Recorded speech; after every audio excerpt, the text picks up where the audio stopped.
Bien, estamos en comunicación, pero también vía Zoom, con Roberto Colimodio. Roberto es historiador, es también integrante de la Academia Argentina de Historia, de la Academia Sanmartiniana, y también es parte también de la Academia Nacional del Instituto Belgraniano. Además, bueno, sos también columnista en perfil.com, y vamos a charlar con él porque además también es escritor, ¿sí? ¿Cómo estás, Roberto? Hola Graciela, ¿qué tal? ¿Cómo estás? Un gusto hablar contigo y con tus oyentes para una ciudad tan querida como es Rosario. Bueno, Roberto, tiene que ver, estamos muy relacionados en el tema porque hoy vamos a hablar específicamente de Manuel Belgrano, pero sobre todo del libro que hace muy poquito, hace unos días, tuviste ya la presentación de este libro. El libro es Manuel Belgrano, la verdadera historia de su casa familiar en Buenos Aires. Correcto, sí, sí, lo escribimos junto al arquitecto Alejandro Madoni, porque nos hicimos una pregunta respecto de las imágenes que circulaban como la casa natal y mortuoria, ¿no? Donde falleció de Belgrano, a Sí. pocos metros de la iglesia de Santo Domingo, en Buenos Aires, en Belgrano, casi esquina Defensa. Y cuando empezamos a preguntarnos y escarbar un poquito más, nos dimos cuenta de que esas imágenes de una casa con balcón no correspondía a la casa de Manuel Belgrano o de la familia Belgrano, sino a la casa de al lado.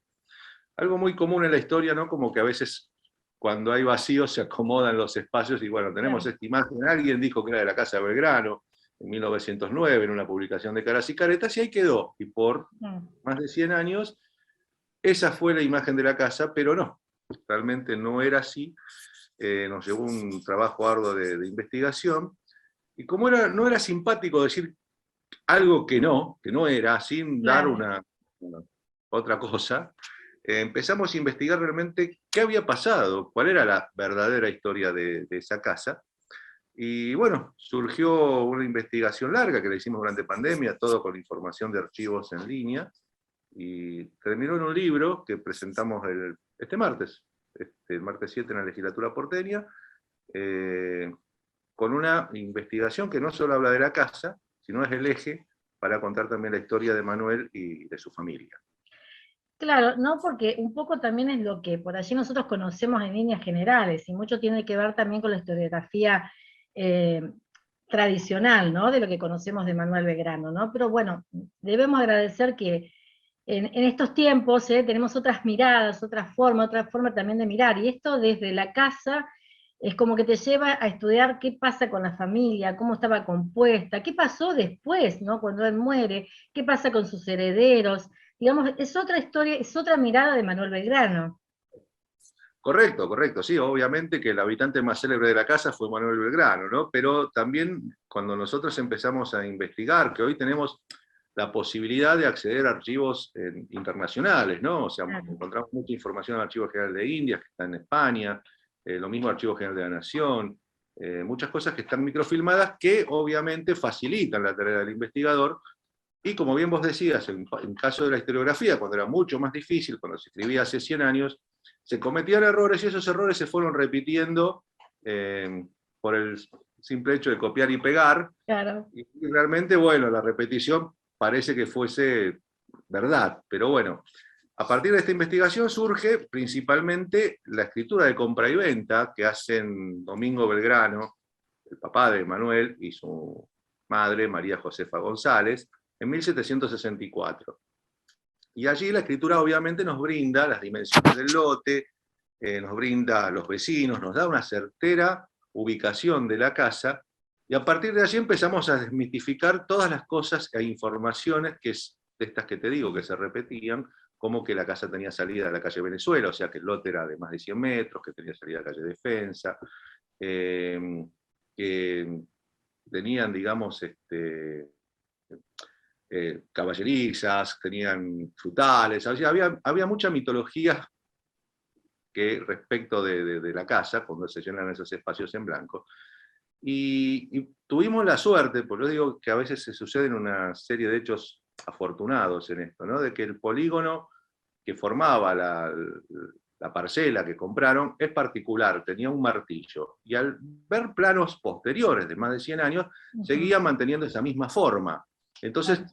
no había lugar a dudas de que siempre estábamos en presencia del solar belgraniano, porque ellos compran unas casas de paredes de tierra, y después, obviamente, las demuelen y construyen su propia casa, y por información del padre de Belgrano, que era muy meticuloso, te dice con 237.500 ladrillos. O sea que tenían todos esos datos precisos, ¿no? Para poderla reconstruir también. Claro, exacto. Después, como bien vos decías, nosotros contamos siempre con la historia de la casa y la gente alrededor. Es también importante destacar que el padre de Belgrano se ve involucrado en un desfalco de la aduana por la amistad que él tenía con el tesorero, que le llevó 5 años de prisión domiciliaria. O sea que la casa también fue su cárcel. Pero no solamente de él, sino de toda la familia, que eran entre familia y servidumbre cerca de 37 personas, que quedaron en condiciones de encierro total y solamente podían salir con autorización, incluso los chicos al colegio. Manuel tenía hermanos menores que iban al colegio. Manuel se encontraba en España, ya en viaje de estudios, y se encuentra con esta sorpresa, y forma parte también de la defensa del honor de su padre en los tribunales españoles. Hay unas lindas cartas que nosotros transcribimos de correspondencia entre Belgrano y sus padres al respecto de las gestiones que él está realizando.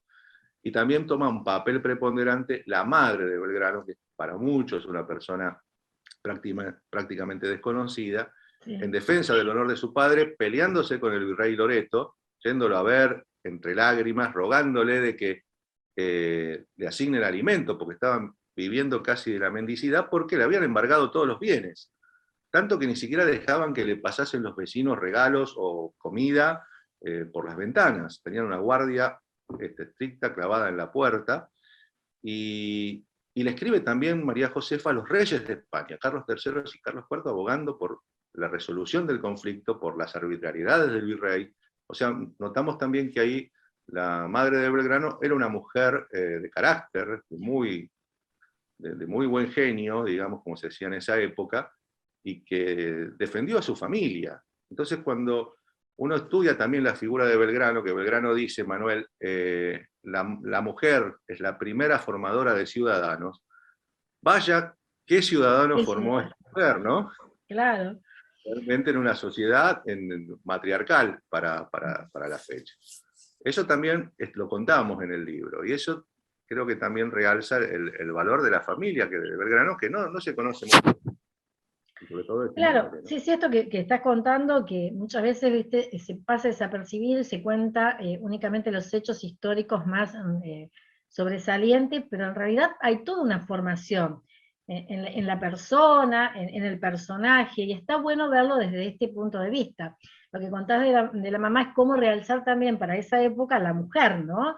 Como una mujer de su estatus social y salir a defender y demás, no debe haber sido para nada fácil, sobre todo en un mundo como el colonial. Para nada fácil, y como vos bien decís, de alto estatus social, porque en ese momento la familia Belgrano tenía la segunda fortuna más rica de Buenos Aires por las actividades comerciales de Domingo Belgrano, que a su vez también, a raíz de la investigación, pudimos encontrar en esas indagatorias que le hacían mientras estuvo preso, que cómo llegó él al Río de la Plata, por qué lo cuenta en su propia persona. Eran informaciones inéditas, hasta lo que se llamaba la licencia de pasajero de Indias, para poder establecer que él llegó en 1753. 4 años después se casa con María Josefa y empiezan a nacer sus hijos. Y en esta investigación probamos que después de comprada la propiedad, empiezan a habitarla a los pocos 2 años, y Manuel nace en esa propiedad, que si bien estaba ya como una verdad establecida, claro, faltaba la comprobación o documentación fehaciente, que en este caso logramos comprobarlo.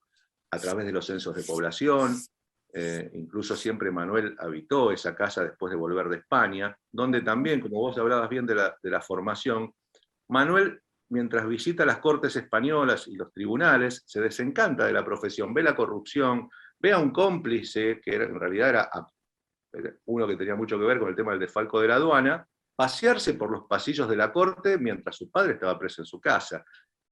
Y dice, yo no puedo creer que este bribón ande suelto y padre esté encerrado. Claro. Y entonces esas cosas lo van desencantando y por eso él no se gradúa de doctor solamente con el título de abogado y se dedica más al bien común y a la historia económica, como lo demostró después en su vida, ¿no?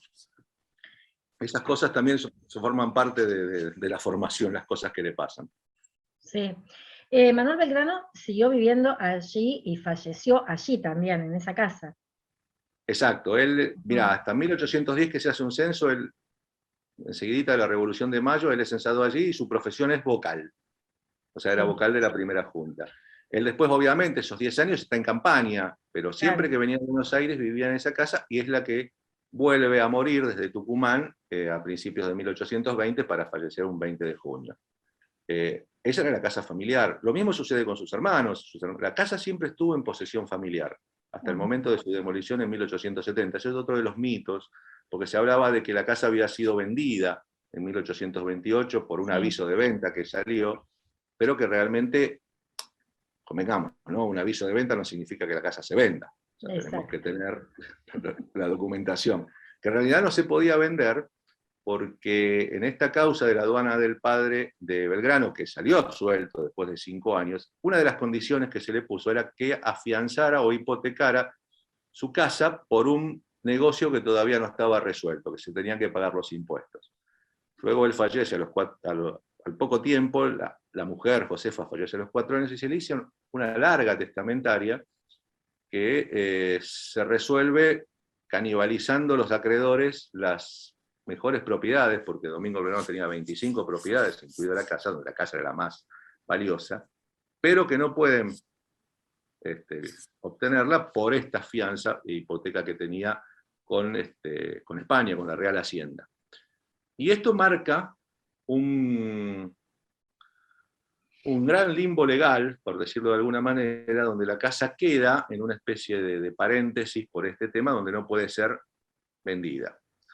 Después de la muerte de Manuel, el encargado de los negocios, que lo era ya desde el momento de la testamentaria, su hermano, Francisco Belgrano, que era, como decimos en el barrio, linda piedra para la honda, y Francisco es quien se encarga de los negocios, pero quiebra en 1821. Y ahí otra vez tenemos también un largo proceso judicial de cuyos expedientes nos valimos para seguir contando la historia de la casa y conseguir lo que se llaman las tasaciones judiciales para poder hacer una reconstrucción gráfica de la casa, porque hay que aclarar que al demolerse en 1870 y pico, no tenemos nada, ni una imagen, ni una foto, apenas Claro. algunas descripciones someras.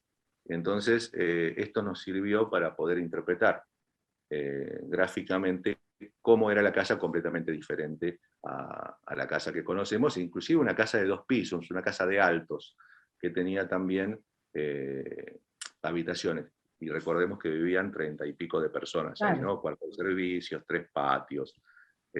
Digamos, pudimos armar no solamente la fachada, sino todo el interior de la casa y demostrar socialmente cómo se vivía en la época. Digamos que este libro te da un montón de pautas y les dio un montón de pautas para seguir trabajando, para seguir investigando, porque vos me hablabas de las fuentes que utilizaron, como son todas las fuentes relacionadas con las cartas, todo lo que es los procesos también judiciales, todos los archivos judiciales, el tema de la fotografía, de lo que había aparecido en su momento, y reconstruir también socialmente cómo se vivía en el momento, cómo era la casa, cómo era la verdadera casa. Digamos que el libro creo que es un disparador para seguir contando aún más otras historias desde, obviamente, de Manuel Belgrano. Sí, totalmente, totalmente, Graciela, porque desde el momento, la investigación que parecía ser solamente arquitectónica o el tema de la Claro, arquitectura o parte de la historia, al final resultó ser multidisciplinaria porque entramos en lo judicial, en la genealogía, con el estudio de las sucesiones y de los herederos, porque realmente cuando esto se resuelve, pasaron 75 años de la muerte de los padres de Belgrano y 50 de la muerte de él. Incluso el único que sobrevive a todo este proceso es el síndico, que era un villano, digamos, un inescrupuloso, que lo único que quería era cobrar su comisión y por eso nunca liquidaba el concurso, hasta que la justicia, después de la caída de Rosas, se pone los pantalones, como decimos, y hace lo que tenía que haber hecho desde su primer momento, que es tasar la casa y ofrecerla en remate Claro, o en venta. ¿Qué es en lo que venta. sucede?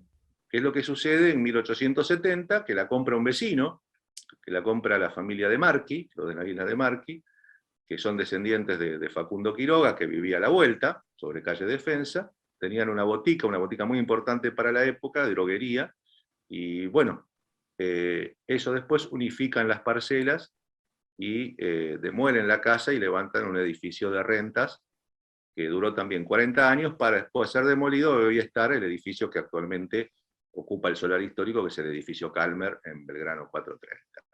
Entonces, todas estas etapas de estudio donde van surgiendo otras cositas, ¿no? Porque de golpe también en estos expedientes judiciales te encontrás con muchas cosas de correspondencias, cosas íntimas, opiniones. Claro. Nos encontramos con por ejemplo, hasta cosas físicas de cómo arreglaban los techos. O sea, hay bastante tela para cortar desde diversos puntos de vista. Y eso también está bueno porque nos permite conocer un poquito más allá del bronce, ¿no? De lo que vos decías, de las batallas, de la vida. Conocemos un poquito más de la vida personal sin meternos en el chusmerío, ¿no? Pero dentro de todo, saber un poquito más de esta gran figura, ¿no? Del padre de la patria, o del padre de la patria. Claro, además porque siempre nosotros decimos, bueno, es como ir indagando cuántas cosas más hay todavía, ¿no? Para seguir conociendo acerca de la figura de Manuel Belgrano, como ustedes dijeron también, todo lo que era la genealogía, toda su familia, qué pasaba después y demás. Es toda una reconstrucción que obviamente hoy se cuenta con fuentes, se cuenta con aquello que se haya podido recuperar, porque también la casa debe haber tenido un montón de cosas que también se perdieron. Sí, sí, sí, totalmente. O sea, nosotros seguimos buscando todavía de los expedientes de embargo al padre, a ver cómo estaba compuesta, si hay tasaciones de los muebles, por ejemplo. Encontramos algunas listas de cosas personales que pertenecieron a Manuel, que uno de los hermanos, el cura, le escribe al que había quebrado, le dice, acordate que tenés en tu poder cosas que pertenecieron a Manuel. Y entre ellos hay una lista donde habla de cuadros, algunos muebles, una banda de brigadier general, o sea, cositas que van apareciendo curiosas, ¿no? Para también conocer un poco más de la época. Incluso este hermano Francisco Belgrano va a morir a la casa familiar y conseguimos también, la publicamos, una lista de los gastos médicos que ocasionó su curación o los recibos de los médicos que los atendieron, quiénes fueron esos médicos. O sea, a partir de la casa, en ese Claro. disparador, aparecen cosas de época que son muy interesantes, o por ejemplo, cómo fue su sepelio.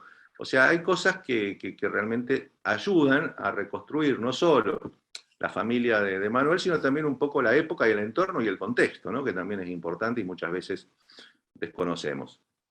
Sí, vos dijiste algo en esta charla que lo que pasó después de tasar la casa y ponerla en venta, ¿no? Que tenía que ver también con otro entorno vinculado al gobierno de Rosas. Digamos que cómo, claro, que cómo se manejaba todo esto, o sea, de acuerdo a qué tipo de gobierno. Recordamos que estamos en una época en la cual todavía no podemos hablar de lo que hoy nosotros conocemos o lo que después de supuestamente 1880 sería lo que va a ser el Estado-Nación, ¿no? Digo, todo lo que hay, ¿no? En esta época y todas las cosas que se pueden ir reconstruyendo y quizás por allí también otras miradas de cómo se manejaban, que había con referencia a ciertos apellidos, a ciertas relaciones, a cierto, bueno, pensamiento político también. Claro, bueno, los Belgrano, o sea, estamos hablando ya en la época de Rosas, los belgranos fueron tildados de unitarios, por eso muchos tuvieron Claro, que emigrar, sobre todo los hombres, al Uruguay y algunos en Brasil. Sin embargo, quedó una línea familiar de una hermana del Belgrano, los Acevedo Belgrano, que son los que habitaron permanentemente la casa. Y en la época de Rosas, por esa fianza que no se pagó y todavía se debía, les fue embargado el uso de los almacenes, porque la casa familiar de Belgrano era una casa hacia adentro. Por la misma profesión del constructor de Domingo Belgrano, los frentes estaban destinados a lo que decíamos almacenes, depósitos o tiendas. Entonces esa sería la parte comercial, separada por dos patios de lo que sería la vivienda y la casa de altos.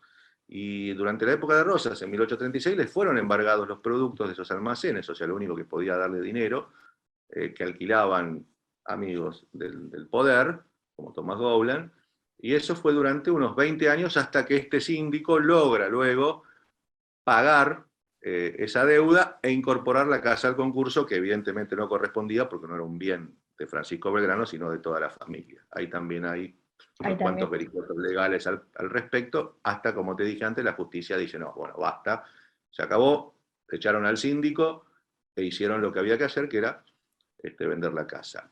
Y acá la pregunta que surge, y que te voy a ganar de mano, es ¿por qué la demolieron? Bien. ¿Cómo van a demoler la casa de Belgrano? El tema está que en las, no sé, 4.000 o 5.000 fojas que tiene ese expediente, jamás en ningún momento se nombra que esa es la casa natal o mortuoria del prócer. Siempre es la casa que construyeron Domingo y Josefa, sus padres. Ajá. Lo mismo también en cuanto a la familia, o sea, no había todavía una conciencia patrimonial. Eso claro. Recordemos que empieza a surgir a principios del siglo XX.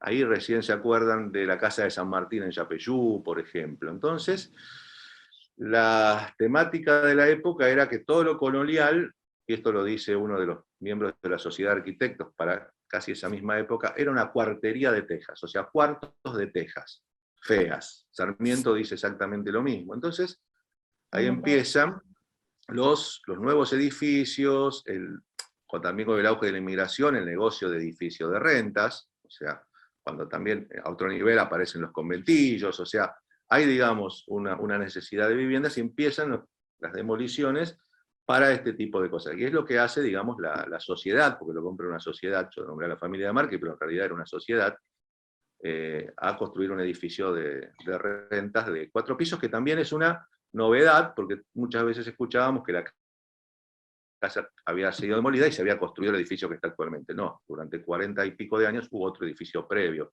que es donde se colocó bien la placa que hoy conocemos, ¿no? Y las fotos que hoy conocemos.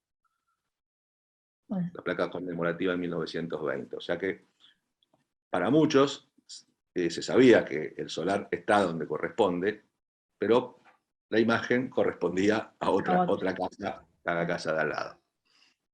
Entonces estas cosas que uno dice, bueno, ¿cómo era la idea de la época? O un pecado, o una barbaridad haber hecho eso, pero realmente hay que verlo con los ojos de esa época. Claro, sí. Además porque, obviamente, ¿no? Esto que vos decías también, las formas de pensar en el momento, qué es lo que se necesitaba, qué había que mostrar. Además venían todas esas ideas también desde Francia, desde Europa, en donde también había que hacer caer un poco, digamos, ya a mediados del siglo XIX, había que caer esa imagen, esa vieja imagen, ¿no? Y tiene que ver con todo esto, por eso lo que vos decías de Sarmiento, de lo que venía después. Yo creo que lo que pasa es que, claro, no es como hoy nosotros le damos el patrimonio, el valor al patrimonio cultural o al patrimonio también, todo lo que tiene que ver con casas, con palacio, con los bienes culturales. Hoy nosotros damos otro valor. Mira, basta un ejemplo, el Cabildo de Buenos Aires ha sufrido la piqueta de todos los colores, sí. Han puesto, sacado la torre, lo han recortado para abrir la Avenida de Mayo, después para la Diagonal, la misma pirámide fue trasladada. La casa de Tucumán, si bien la compró el gobierno de Avellaneda porque era la casa histórica de la Independencia, en el mismo decreto dice que ahí debe funcionar el Correo Nacional, o sea que sufrió modificaciones, después fue demolida y lo que hoy conocemos es una réplica levantada sobre sus cimientos. Claro. O sea, creo que la misma Casa Rosada, o que fue lo que era el fuerte, creo que lo único que queda dentro del patrimonio antiguo, ¿no? Que podemos decir que es tangible y está, es el convento de San Lorenzo. Creo que uno de los pocos lugares que todavía ha mantenido, digamos, su impronta. Obviamente no estaba la parroquia, y le cambiaron el piso, sacaron el piso de ladrillos, pero uno cuando ve las celdas del convento, creo que se... Ahí nos muestra que todavía hay algo. exactamente, que uno dice, bueno, es algo tangible, ¿no? Que podemos Exacto. estar en el mismo lugar que estuvieron San Martín y sus granaderos, ¿no? Es uno de los pocos lugares que yo siempre traigo a la memoria de lo que tenemos emblemáticos dentro de nuestra historia. Sí.